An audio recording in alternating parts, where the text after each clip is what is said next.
Bonsoir à tous et merci de nous rejoindre dans l'info continue ce lundi 1er septembre 2025. C'est le grand retour de l'info continue, l'actualité nationale avec le choix du candidat de la mouvance pour la présidentielle de 2026.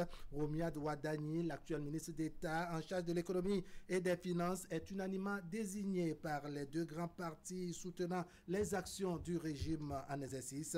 Le dauphin de Patrice Talon est à la limite plébiscité aux premières heures d'hier dimanche pour la continuité tant clamée par les soutiens du gouvernement finissant. Surprise ou pas surprise, le candidat tant attendu de la mouvance est officiellement dévoilé. Romuald Wadani, oui, un nom qui va faire le tour du monde pendant un bon moment encore. Cette désignation alimente déjà les débats au sein de la classe politique, de l'opinion publique et dans les médias. D'ailleurs, nous sommes là ce soir dans l'info continue pour s'arracher entre confrères, commentaires, analyses et interprétations au sujet de cette candidature qui fait l'unanimité dans l'entourage et le cercle de provenance de celui qui va à la conquête du pouvoir présidentiel en 2026. En plateau ce soir, Ama Videgla. Ama Videgla, bonsoir.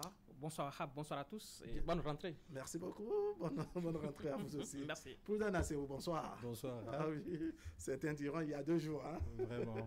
Allez, bienvenue à vous. Merci. Armand Videgla, il n'y a que sur ce plateau, plusieurs fois, nous sommes revenus sur le fait qu'il y avait un calme plat, difficile pour les formations politiques de désigner leur candidat. C'est chose faite désormais. On connaît donc le candidat de la mouvance, c'est Romuald Wadani. Vous avez vu cette candidature venir, vous? Oui, je ne suis pas surpris. Ah bon? Non, je ne suis pas surpris par cette candidature de Romuald Wadani. Pourquoi? Parce que il y a des cercles, il y a des camps. Depuis 2016, tous ces camps autour du président de la République. Et on peut retrouver 3, 4 ou 5 dans l'appareil d'État. On avait au moins 3. D'accord. Sans oublier ceux qui sont amis dans les partis politiques. D'accord. Et quand vous voyez l'arrivée de Romuald Wadani, c'est que vous constatez que il y a eu l'élimination d'un certain nombre de camps et il s'est retrouvé pratiquement seul. D'accord. Et le boulevard lui est véritablement ouvert. D'accord. Vous avez noté que chemin faisant, sur cette grande liste, on a procédé par élimination. Tout à fait, par élimination, soit par limogeage, soit par ceux qui, en réalité, ne se sont pas bien tenus dans ces cercles-là. Oui. Pourquoi? Parce que même Romuald Wadani lui-même, en cours d'exercice, s'est ravisé. D'accord. Il s'est ravisé parce que vous allez constater qu'après 2021, Romuald Wadani est sorti totalement des radars parce que vous sentez que Romuald Wadani était une personnalité à controverse. D'accord. Et il se positionnait sur certains événements. Et dont un événement qui a quand même fait le tour de la toile. On va évoluer. Je retourne vers vous, Prudent Nassé. Vous avez vu les choses se dessiner autour de Romuald Wadani avant la journée d'hier dimanche. Hier dimanche, nous étions donc le 31 août 2025. Oui, son nom a circulé. Mais ce qui se passe est quand même extraordinaire. Extraordinaire dans le sens où il s'agit d'un candidat désigné pour le compte de la majorité présidentielle. D'accord. Une majorité présidentielle multiple. Multiple dans le sens où, tout au moins, nous avons le Bloc républicain et le BR. D'accord. Et l'Union progressiste, le renouveau. Oui, Union progressiste. Donc nous avons l'Union progressiste, le renouveau et le BR. Et à minima, sans compter les autres partis satellites, Mouel Bénin, RN et autres. Et à minima, ce qu'on pouvait espérer, c'était qu'émergent de ces partis politiques-là des candidatures, ce qui n'est pas le cas aujourd'hui. Parce que depuis cette désignation dont les tenants ne sont pas exposés, en tout cas, on est resté dans une contextualisation de la désignation sans dire clairement les procédés par lesquels c'est arrivé. Il faut quand même observer qu'il se dégage un consensus, me semble-t-il, autour de sa personne. D'où le volet spectaculaire dont je parlais. D'accord. Parce que c'est la première fois quand même qu'on a un cas de figure du genre. Sous Yahi, il y a des ambitions qui ont été clairement affichées. Oui. Il y a un arbitrage qui s'est fait. Et ceux qui ont été, je dirais, disqualifiés, se sont rangés. Certains ont exprimé leur contestation. Et on sait que quelqu'un a pu être désigné. Mais ici, les ambitions n'ont même pas eu le temps d'éclore. Oui. Et aujourd'hui, on a un candidat bien avant l'échéance, puisque l'échéance, c'est encore dans quelques semaines. Mais la majorité présidentielle arrive à dégager son candidat. C'est inédit. Et je trouve ça vraiment spectaculaire. D'accord. Alors, il y a que beaucoup avaient prévu, je dirais, une forme de tsunami au niveau des grandes formations politiques qui soutiennent le régime en exercice, donc le camp présidentiel, comme on le dit souvent. Mais on a noté cette forme d'unanimité que souligne tout à l'heure Prudent Nasseo. Comment vous expliquez cela? Bon, je crois que c'est maintenant que le candidat désigné fera l'unanimité. Parce que, vous voyez... pour l'instant, les partis politiques ont fait la désignation. D'accord. Et après la désignation, le candidat fera quand même de sorte que, où le candidat va ratisser l'âge. Et c'est en ratissant l'âge que le candidat fera l'unanimité. Parce qu'aujourd'hui, vous savez, au sein des partis politiques, il y a... Mais est-ce que c'est le moment de ratisser l'âge qu'on note, je dirais, l'unanimité ou bien déjà la désignation où il n'y a pas eu grand bruit, je dirais, ou de chuchotement pour autant, en tout cas déclaré pour l'instant concernant sa candidature, même, le BR et au niveau de l'UP? Quand bien même son désir d'être candidat, et depuis le premier mandat unique, qui était un piège, et puis après le second mandat, ces velléités n'ont pas fait grand bruit au dehors. D'accord. Mais à l'intérieur, il y a véritablement de grand bruit. Vous estimez qu'on a pu canaliser les choses? Mais tout à fait. Je crois que le président de la République a su canaliser tout ce qui se passe. Et il y a que lui-même, en tant que Romuald Wada, je vous ai dit, il s'est résigné. Il s'est résigné parce qu'il était une personnalité à controverse sur un certain nombre de sujets. Et puis après, vous avez constaté que Romuald Wada, il ne parle plus comme ça. Et même au niveau de sa communication, vous avez souvent des communiqués de presse. Et lui-même, vous ne le voyez pas trop, vous ne le sentez pas trop. Peut-être que ça aussi c'était une stratégie qui a contribué à la destination où on se trouve, actuellement. Je crois que c'est une stratégie. Vous savez, dans notre démocratie depuis 1990, les sorties de ce que nous appelons l'argentier national, celui... Là, l'Argentine nationale, je me souviens de feu Paul Dossou et tout ça. Quand ils sortent, bon, on est vraiment content de les suivre. Il y a vraiment sorti. Oui, parce qu'on a les chiffres et autres, parce qu'ils ne sortent pas comme ça. Mais depuis 2021, M. Romuald Wada, on ne l'a plus beaucoup senti. D'accord, comment certains vont interpréter ça comme vraiment une stratégie. Vous allez développer. Je vais écouter Prudent Nasseo, je dirais cette unanimité qu'il y a eu autour de Romuald Wada en termes de désignation. UP dit la même chose, le Bloc républicain dit également la même chose. Cet après-midi d'ailleurs, il était au siège du Bloc républicain pour, je dirais, des civilités qui accompagnent sa désignation. Comment vous expliquez cela? Ah non, il faut coller cette réussite, ce succès, si vous voulez, au prince, au président de la République. D'accord. Même si ce n'est pas dit, tout postule au rôle majeur qu'il aurait joué dans cette désignation, quitte à contenir les ambitions de certains présidentiables. Et à lire en filigrane le message du président du parti Union progressive de renouveau sur sa page, on comprend bien que un large débat ne s'est pas fait. En tout cas, il est clair aujourd'hui que l'Union progressive de renouveau porte et soutient la candidature de Wadaï. D'accord.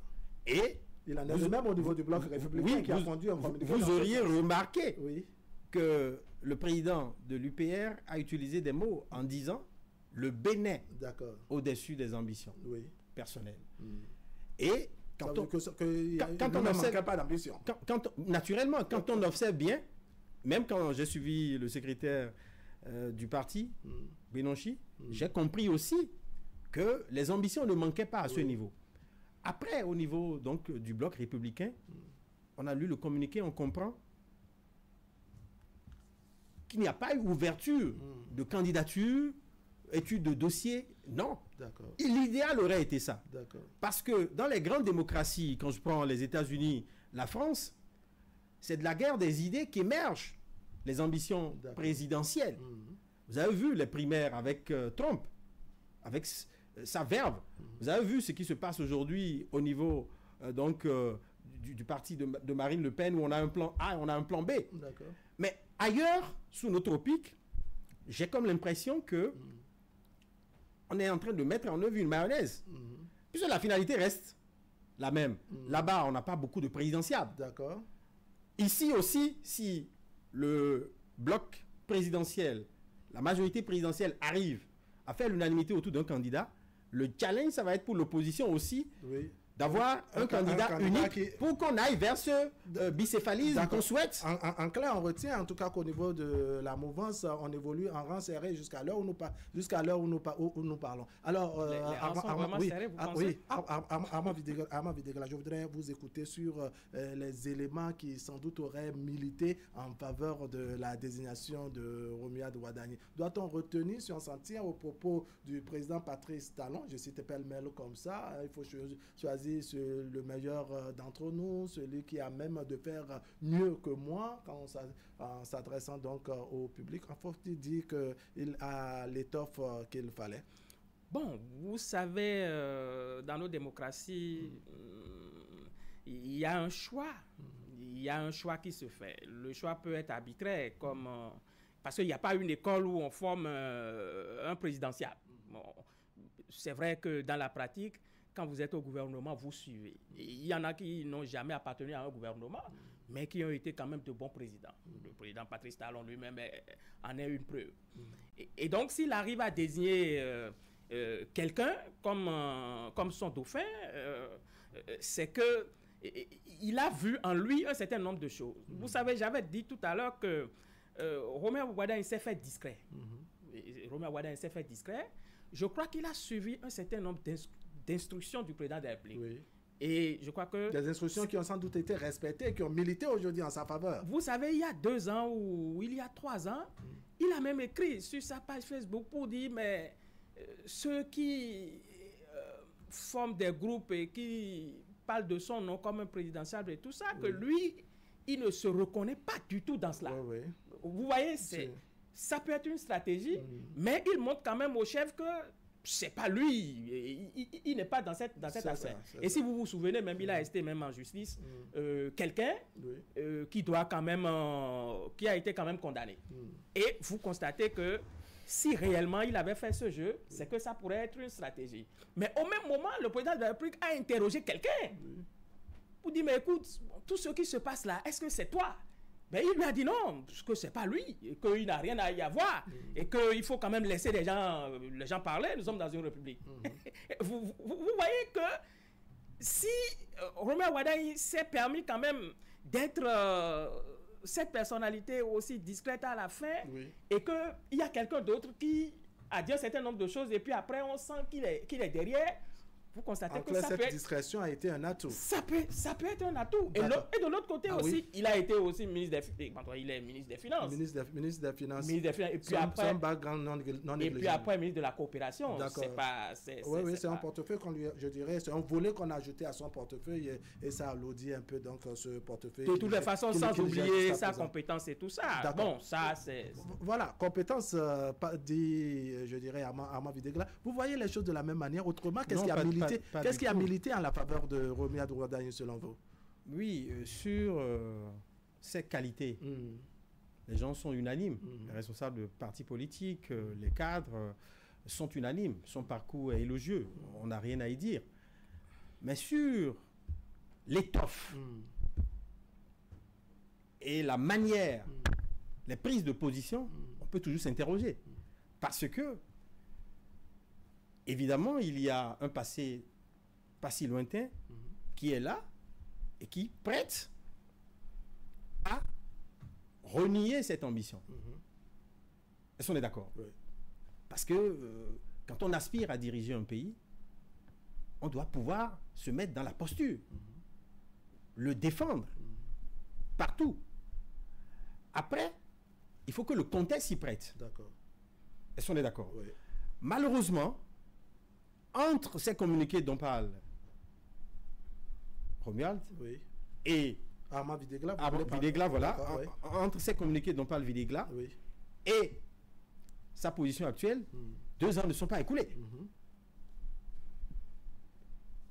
On est dans une marge de 2 ans. D'accord. Est-ce qu'on ne va pas parler de contexte comme vous-même Oui, vous le soulignez? C'est que le contexte ne s'y prêtait pas. À un moment donné, on a noté que même avec le président Patrice Talon, il fallait se concentrer, avoir, je dirais, le regard dans le guidon et évoluer. Mais l'ambition est née quand? Je m'interroge. C'est ça. Cette ambition est venue quand? Ça dit qu'on ne se réveille pas un matin. Et justement, on a vu l'activisme du ministre au début du 2e mandat, qui à un moment donné s'est estompé. Et aujourd'hui, il y a un certain nombre de faits qui pourraient rentrer dans l'analyse, à l'idée justement de s'interroger sur les évictions.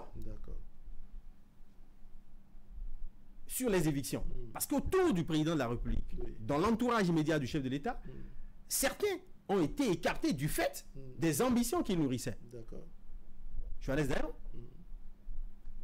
De toutes les façons, la liste est longue, bien entendu. C'est-à-dire, en termes d'ambition, il y en avait en quantité. Mais nous parlons d'un fauteuil, il ne s'agit pas d'un banc. Oui, c'est là où à un moment, il fallait procéder, je dirais, par élimination. C'est là où j'en viens. Nous parlons de sa désignation. Et dans sa désignation, sa volonté, son aspiration compte. Est-ce qu'on est d'accord? Et cette aspiration, cette volonté, au-delà des cercles restreints, elle doit être quelque part affichée. D'accord. Alors, avec la réforme du système partisan et tout ce qui va avec, est-ce qu'il ne fallait pas vraiment attendre le bon moment avant de faire sortir la tête à proprement parler pour ne pas, je dirais, mélanger les gens ou bien utiliser la stratégie qu'il faut? Et c'est cette stratégie qu'on a utilisée. Et à la dernière minute, on se réveille le matin d'un dimanche et on découvre Romuald Wadagni comme candidat. Oui, moi j'ai toujours comparé la course à la présidentielle comme un marathon. Et dans un marathon, surtout de groupes, et quand il y a des groupes qui tirent, vous constatez qu'il y a des lièvres. D'accord. Et les lièvres tirent le groupe. Et quand les lièvres tirent le groupe, il y a, je veux caricaturer un tout petit peu, il y a quelqu'un qui est là, tout le monde sait que c'est lui, mais les lièvres sont devant et font comme s'ils ont 14-20 poumons, alors qu'en leur sein, ils savent qu'il y a la personne qui a 16 poumons qui peut quand même les dépasser à un moment donné, juste à la fin. Et donc, nous avons vu des lièvres. En réalité, eux-mêmes, ils ne savent pas qu'ils étaient des lièvres. Et ils ont tiré le groupe jusqu'à un moment donné où même Wadagni même, à un certain moment, qui s'est fait passer pour un lièvre après, il s'est ravisé, parce que sachant que c'était lui qui devait, à quelques kilomètres du point d'arrivée, prendre le cap, vous constatez qu'il y a une certaine manière de faire. Et tout ça, ça se range dans les partis politiques. Et à un certain niveau donné, il y a des gens qui suivent. Oui, ça veut dire que chemin faisant, on s'est rendu compte que bon, les agitations, ce n'est pas ça le plus important. Peut-être que ça n'allait pas donner le résultat qu'il faut. Il fallait procéder comme on a procédé aujourd'hui et on a Wadagni comme candidat. Bon, vous savez, si vous ne voyez pas venir des lièvres, vous pensez que c'est eux. Parce qu'ils vous font tellement, semblant, ils font comme si c'est eux, que vous-même vous dites, mais écoutez, il est déjà au point d'arrivée. D'accord. Mais c'est à un moment donné que quelqu'un, et on ne sait d'où, alors qu'en leur sein, ils savent en réalité que c'est lui. Et tout ça, c'est les camps concentriques, les camps, les cercles, autour du président, comme autour de tous les présidents, tous les présidents du monde. Ce que nous pouvons regretter un tout petit peu dans ça, et le confrère l'a dit tout à l'heure, c'est que il faut regretter qu'il n'y ait pas eu de primaire. nous rêvons de cela. Je crois que ça va arriver. Oui, ça c'est peut-être le souhait, je dirais, des citoyens et autres, mais les partis politiques ont leur façon de faire. Non, et ça reste quand même un jeu démocratique. Ça reste quand même un jeu démocratique. Non, il n'y a pas de parti politique sans militants. Oui. Le problème qui se pose chez nous, c'est qu'on n'a pas encore une certaine comptabilité au niveau des militants. Et le militantisme a un véritable problème. Ceux qui sont à l'intérieur des partis ne vous diront pas les mêmes, choses. Oui, président Nassirou, je vous sens vouloir réagir. Oui, j'ai voulu réagir pour dire que ici, ce n'est pas le choix qui est contesté. Oui. Les approches, d'une façon ou d'une autre, se rejoignent. Mais ce que je regrette, ou ce qu'on dénote, qui peut surprendre, c'est le déni des partis politiques dits forts à jouer leur rôle. Est-ce qu'on est d'accord? Parce qu'ailleurs, on désigne, même sans primaire. Quand je prends le cas de Marine Le Pen, elle est le plan 1. Et Bardella est le plan 2. Il n'y a pas eu de primaire autour.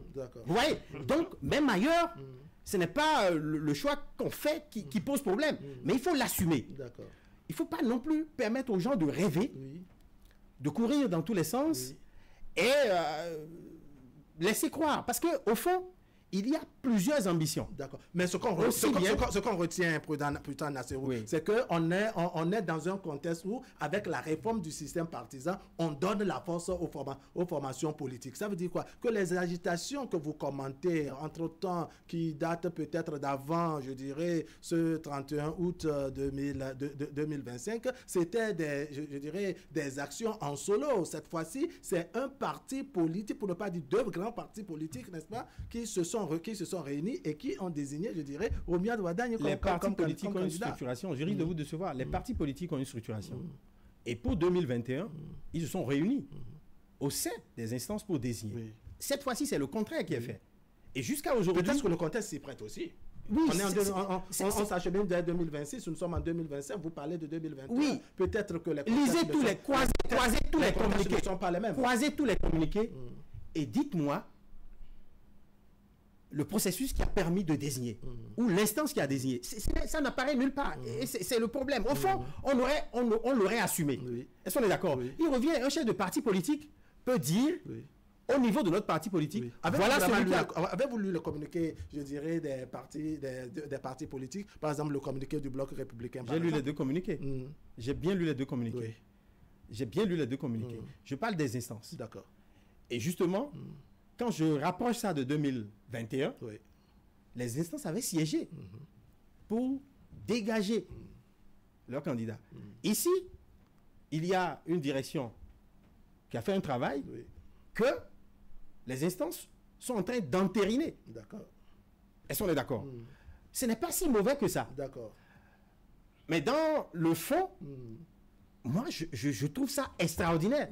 Puisque le résultat qu'on aura, c'est cette unanimité qui est en train de se faire. Moi, je ne vois pas... Et c'est l'unanimité qu'on cherche. Je ne vois pas les gens en train... Ça sert quand à moins que ce ne soit... On se demande à quoi ça sert quand on fait le choix, je dirais, d'un candidat et qu'il y a vraiment suffisamment de chamaillerie et autres autour. Alors, je reviens vers vous, Armand Bidegla, pour voir, je dirais, les atouts de Romia Wadagne face à un probable candidat de l'opposition. Est-ce que vous ne voyez pas qu'on a mis la barre bien haut en ce qui concerne la candidature de la majorité, par exemple, et que ça donne du fil à retordre à l'opposition, par exemple? Non, je ne vois pas ça. Pourquoi? Parce que tous les candidats doivent partir d'un même point de départ. Et l'implication directe aujourd'hui de la désignation de Romia Wadagne, je crois que dans les candidats vont partir, je dirais, sur la même ligne. Mais quand on les regarde, on se dit, mais quand même, ce cheval a beaucoup plus une santé, je dirais, bien assise que l'autre. Ça a toujours été comme ça. C'est comme ça qu'on fait même les mises. Si c'est ça, ça veut dire que l'opposition a un problème. Et je voudrais dire quelque chose parce que il y a une conséquence directe pour Wadagne qui doit quand même partir du gouvernement. Et pour incompatibilité, en réalité, qui devait quand même partir du gouvernement. On est au début, ça va sans doute se faire d'un moment à l'autre. Oui. Et comme atout, est-ce que c'est un atout? Est-ce que c'est un problème? Je le dirais ainsi parce que Wadaï va défendre un bilan. Wadaï va défendre un bilan. Oui. Et il y a quand même assez de polémiques sur ce bilan.